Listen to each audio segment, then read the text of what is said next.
If dating feels more like scrolling through potential than actually connecting with people, it's time for a romance reboot.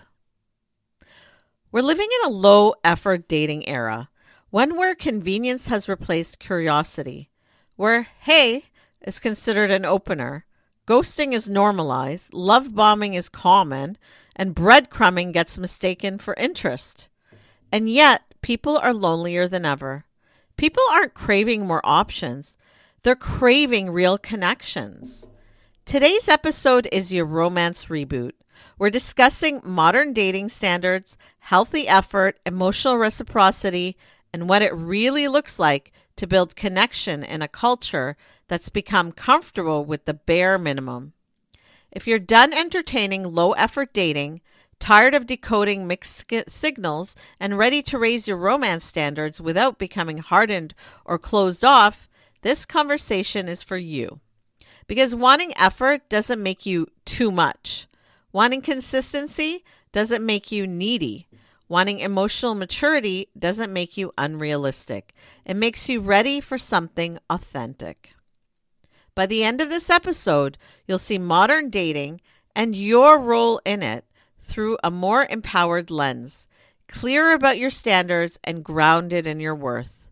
You'll become confident in what constitutes healthy efforts. Welcome to Signals and Standards with Suzie, where we decode mixed messages, elevate your standards, and deliver practical insights that you can act on. I'm your empowerment coach, Suzie, here to guide you from confusion to clarity, helping you reclaim your power and create the relationships and life you deserve. Low effort dating didn't happen overnight. It crept in quietly, like weeds taking over a garden that stopped being tended. Convenience became king. Apps made people endlessly accessible. Messaging removed the need for real presence. And slowly, many people stopped approaching connection as something to nurture and started treating it like something to sample. Yet research and lived experience continue to point to the same truth. Love has always required intention. Technology didn't change that. It simply gave people more opportunities to avoid doing the work. In dating today, more options can feel like freedom, but it often backfires. Psychologist Barry Schwartz calls this the paradox of choice. Having too many options can overwhelm us. It can increase our doubt, and it can keep us from recognizing the people who are actually ready to show up. Sometimes less really is more, especially when it comes to love. Think of relationships like physical fitness. You don't become strong by buying running shoes. You become strong because you lace them up and show up again and again. In the same way, healthy relationships aren't discovered fully formed. They're built through consistent effort. Longitudinal research demonstrates that couples who believe love grows through effort and learning report higher relationship satisfaction over time than those who think love is purely about destiny or being meant to be. In other words, waiting for things to feel effortless forever often leads to disappointment, while believing love is something you co-create leads to stability and fulfillment. However, healthy love isn't about destiny. It's about daily decisions. This is where effort becomes visible, not in grand romantic gestures or over-the-top promises, but in small, observable behaviors. A study examining what predicts second dates found that kindness, basic etiquette, and engaged presence, eye contact, laughter, and genuine curiosity were stronger predictors of continued interest than flashy lines or exaggerated confidence. So, what does this mean exactly? It means that effort shows early and quietly. It looks like showing up on time, asking thoughtful questions, and remembering what you shared. Following through when you say you will. Being mentally and emotionally present. Low effort dating, by contrast, often disguises itself as charm. Someone might send flirty messages, but never make concrete plans. They might check in just often enough to keep the connection alive, but really never invest enough to let it grow. This pattern is referred to as breadcrumbing, offering small gestures of attention without real intention or availability. It keeps people hooked while protecting the breadcrumber from accountability. Patterns such as breadcrumbing and ghosting slowly erode self-esteem, attachment security, and trust, even when people try to brush them off as just how dating is now. But that doesn't make it okay. Ghosting, in particular, is a signature symptom of the culture of convenience. Online dating makes it easier to disappear than to explain. But psychologically, the impact is heavy. Research suggests that being ghosted can produce emotional pain comparable to direct rejection. And in some cases, it keeps people more attached because the lack of closure fuels that rumination, the overthinking, and it fuels hope. Ambiguity prolongs distress. Clarity, even when it's disappointing, is a lot kinder. So when someone disappears, it isn't a verdict on your worth, it's data about their own capacity. Emotionally mature people don't avoid discomfort. They don't outsource responsibility to silence. They communicate. They own their feelings. They can tolerate hard conversations without fleeing. Psychologists describe emotional maturity as the ability to regulate emotions, take accountability, express needs respectfully, and engage in repair when things go wrong. This is the backbone of reciprocity. Without emotional maturity, effort collapses. With it, effort becomes sustainable. Romance, despite what social media sometimes tells us, isn't dead. It's evolving. And part of that evolution is recognizing that romance isn't only about chemistry and sparks. Romance is consistency. Romance is reliability. Romance is choosing each other even when it's inconvenient. Research shows that everyday gratitude, small, consistent expressions of appreciation, strengthens responsiveness, commitment, and relationship maintenance. Saying, I appreciate you, thank you for showing up, or that means a lot to me, may seem simple, but it creates a feedback loop of care that fuels emotional reciprocity. Modern standards, then, aren't about perfection, they're about patterns. Key works on healthy relationships emphasize principles such as authenticity, emotional intelligence, values alignment, and self-care as foundations for thriving relationships. When applied to dating, this means choosing partners who are authentic with you, emotionally aware, aligned with their goals, and able to care for themselves and the relationship. Boundaries play a key role here too.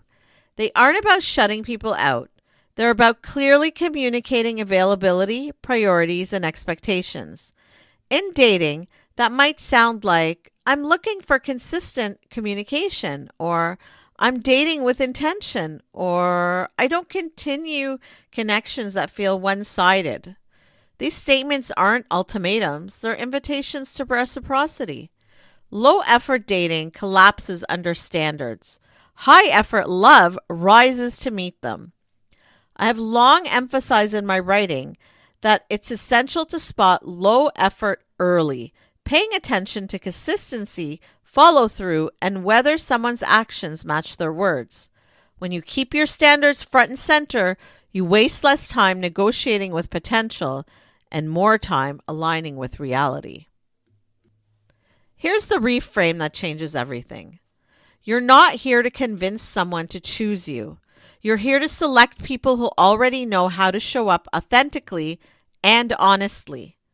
When you lead with self-respect, emotional clarity, and steady standards, the wrong people don't always disappear instantaneously, but they do lose access. And really, that's not a loss. That right there is alignment. Let's slow this down and turn today's conversation into a coaching moment. Grounded, lived in wisdom shaped by decades in the dating and relationship space, thousands of coaching conversations, the thoughtful messages that land in my inbox, and some emotional patterns I've watched repeat themselves across generations, life stages, and relationship histories. If something in this episode stirs a question for you or brings something up in your own heart, you don't have to hold it alone. You can always reach out at powercoachsuzie.com. I read every message, I sit with them, and many of these episodes are directly born of what you entrust to me. One of the most common questions I receive is simple, but carries a lot beneath the surface. How do I know if I'm expecting too much? Or if someone is just low effort? I appreciate this question because it demonstrates your self-awareness. It tells me you're trying to be fair. It tells me you know when something feels off. It tells me you're not looking to be demanding. You're just looking for honesty. And that already says a lot about the kind of partner that you are. So let's ground this in reality and not fear. Seeking consistency is not unreasonable. Wanting follow through, it really is not irrational. You want kindness, you want communication, emotional presence, and respect. It's not unreasonable to want all these things. They're not luxury upgrades. They're baseline relationship requirements. Where people start to suffer is when they confuse standards with fantasy.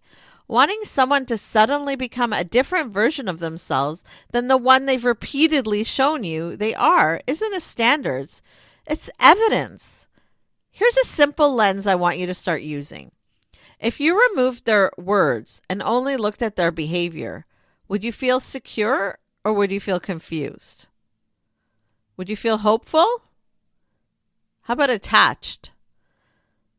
How about imagining their potential? Would you be secure or confused? Your nervous system, it's an incredible truth teller. You should listen. When someone is aligned and emotionally available, they usually feel calm and steady. It doesn't feel off. They check in without being chased. They make plans and follow through. They show genuine curiosity about your life, your inner world, your experiences. Their communication has a rhythm. You're not spending hours analyzing tone or timing or subtext. It's not perfect, but it's consistent. And consistency creates safety. Confusion feels very different. Confusion looks like hot and cold behavior, long gaps followed by sudden bursts of attention. Only reaching out when it's convenient. Talking about wanting something serious while living in a way that doesn't support seriousness. Confusion keeps you looping, overthinking, second-guessing yourself, and trying to read between the lines that shouldn't exist in the first place. Here's the more profound truth. Expectations become unhealthy when they're disconnected from reality. Standards become powerful when they're based on patterns. We talk a lot about patterns here. Patterns are more important than promises. Behavior is really more important than the potential you put out for this person. You want that consistency. It's not the big fireworks and chemistry. You're not being too demanding about real effort. And you're not being unrealistic. You're simply asking the wrong person to meet the correct standard. I once coached someone who kept saying, "But when we're together, it feels amazing." So I gently asked them, "How often are you actually together?" They paused, quietly said, "Once every few weeks when they feel like calling me." That single moment changed everything. Unforgettable moments are great and lots of fun, and they're wonderful. But they don't build relationships, if that's really what you're looking for. Consistent experiences build relationships. Connection isn't created in highlight reels. It's made in the ordinary every day. The check-ins, the shared routines, the steady presence, the showing up even when it's not exciting. Chemistry without consistency becomes emotional quicksand. It feels really intense. It feels magnetic. It's great. But the more you move, the deeper you're going to sink. And when they truly saw that, they stopped chasing sparks and started looking for something a little more steady. Their next relationship didn't feel like fireworks, but it felt like safety. It felt peace. It felt like being able to exhale. And that's when they realized something powerful. Peace is a form of passion too. There was a season in my life where I accepted far less than I deserved. Not because I didn't know better intellectually, but because deep down I didn't believe I was worthy of more. I was the overgiver, the overexplainer, the one who bent, adjusted, who accommodated, who minimized myself and minimized them behaving badly. I thought love had to be earned. I believed that if I were kind enough, patient enough, understanding enough, flexible enough, maybe someone would choose me the way I was choosing them. But the truth was, I wasn't actually choosing myself. Instead, I was operating from old wounds and unhealed beliefs that told me my value came from what I provided other people, not who I was. That being useful was the same thing as being lovable. That asking for too much meant risking abandonment. I learned to tolerate breadcrumbs and the exciting moments that came inconsistently. In fact, I learned how to rationalize inconsistency. I learned to set aside my own values to maintain the connection. And the most challenging part to admit is this: I participated in my own abandonment. Not consciously, it wasn't intentional, but it was quiet and repeatedly every time I stayed silent when something didn't sit right. Every time I accepted half efforts, every time I chose potential over the reality, every time I devalued myself. But everything changed when I stopped outsourcing my worth and started building it from the inside out. When I began asking myself, do I respect the way I'm showing up in my own life? When I started keeping promises to myself, when I began honoring my boundaries and respecting my values, even when it felt uncomfortable and unfamiliar, I didn't become colder. It didn't harden me, but everything became clearer. And clarity changes everything. As my relationship with myself strengthened, my standards rose naturally, not from a place of defensiveness, but from self-honoring. I stopped auditioning for love. I stopped trying to prove myself and over-functioning. And something fascinating happened. The people who were only comfortable with the version of me who overgave slowly fell away, while the people who were capable of meeting me with consistency, depth, and respect began to appear. Not because I forced it, not because I chased harder, but because I finally believed I deserved better. Here's the life lesson in all of this. We don't attract what we want. We attract what we believe we're worthy of. Let me say that again. We don't attract what we want. We attract what we believe we're worthy of. When you heal the part of you that thinks love must be earned, you stop negotiating your needs. When you start validating yourself, you stop begging other people to see you. When you know your worth, you don't have to demand better. You quietly align with it. And that quiet alignment becomes the foundation for everything that comes next. So let me leave you with this. Effort is a choice, not a personality trait. Consistency beats intensity. Clarity is kindness. Boundaries invite the correct behavior. You don't need more options. You need better alignment and authenticity. You're not here to convince someone to choose you. You're here to select people who already know how to show up. And that isn't settling. That's self-respect in action.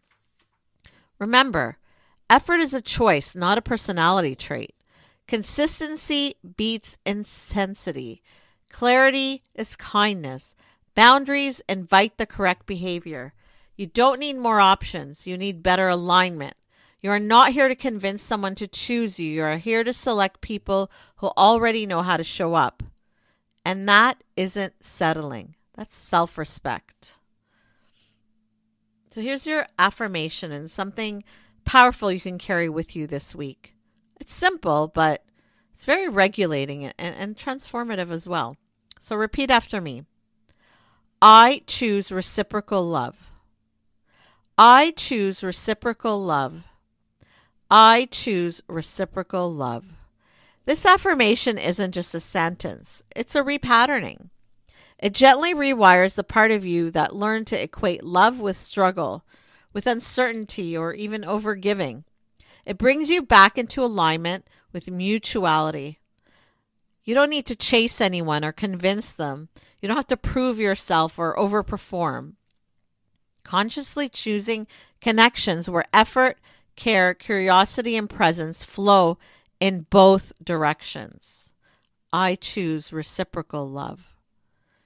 When you repeat this, you're reminding yourself that love isn't something you earn through your exhaustion. You don't need to hustle for it.